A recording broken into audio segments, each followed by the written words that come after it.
the quickest way to your man's heart is through his stomach. And so, we're gonna make a pizza pie. Okay, so first is your ingredients for your ketogenic pizza. Here we go. You are going to need cauliflower, a whole head, mushrooms if you like, that's my preference, some seasonings, Italian seasonings. I have oregano and parsley, garlic, obviously that's a good one.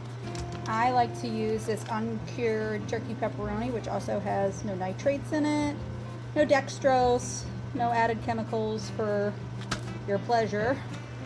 I also used uncaged eggs.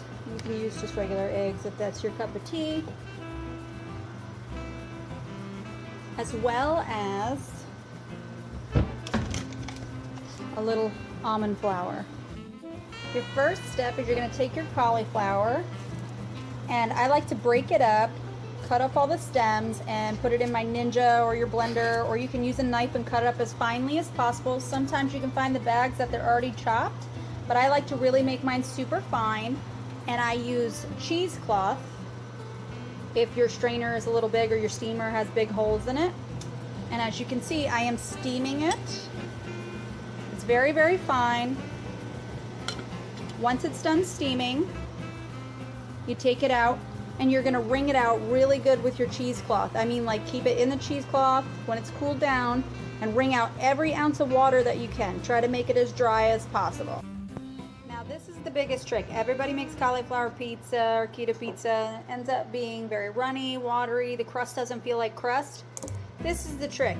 That cheesecloth, once you're done steaming it, you're gonna put it in here once it's cool, and you are literally gonna twist until you wring out every ounce of water. You see all that water coming out? And believe me, there's gonna be a lot more coming out. You wanna get that cauliflower to where it's not dripping any water. That's the trick.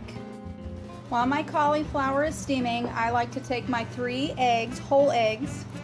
I put all my seasonings in. You can season it to taste. I usually use about a tablespoon of parsley, tablespoon of oregano, fresh garlic, a little bit of Himalayan sea salt, and just beat it up, have it ready, because you are gonna throw it in with your dry ingredients. All right, so remember those eggs we had going? We are going to add our 1 cup of almond flour. Yep. And then there's that dough, that cauliflower ringed out mess that looks just like dough. And we're gonna drop it in there. Then we're gonna take our 1 cup of mozzarella cheese. Ours is organic. I'm not a big cheese fan, so I don't add like too much. I know some of y'all are crazy, but 1 cup is good enough.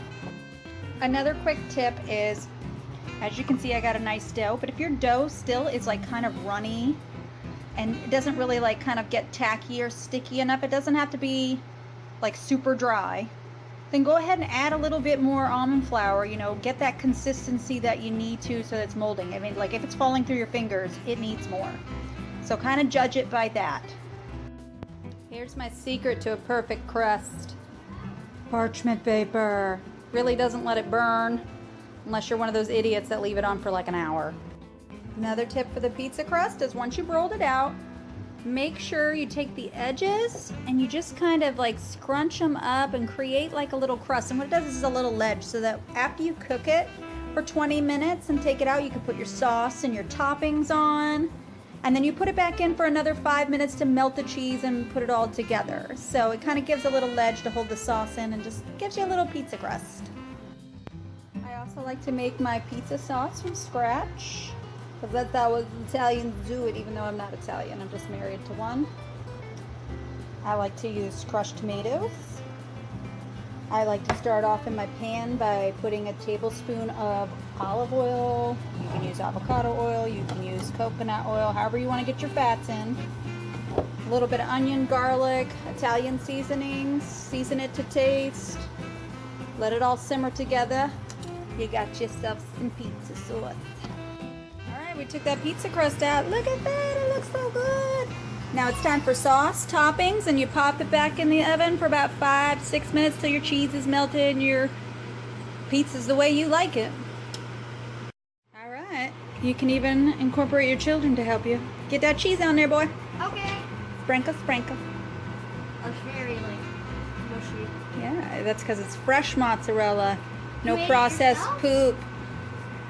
Look at that beauty. It's gotta cook. That's the finished pizza, and it is beautiful. Oh yeah. Thanks for watching and enjoy that guilt-free pizza.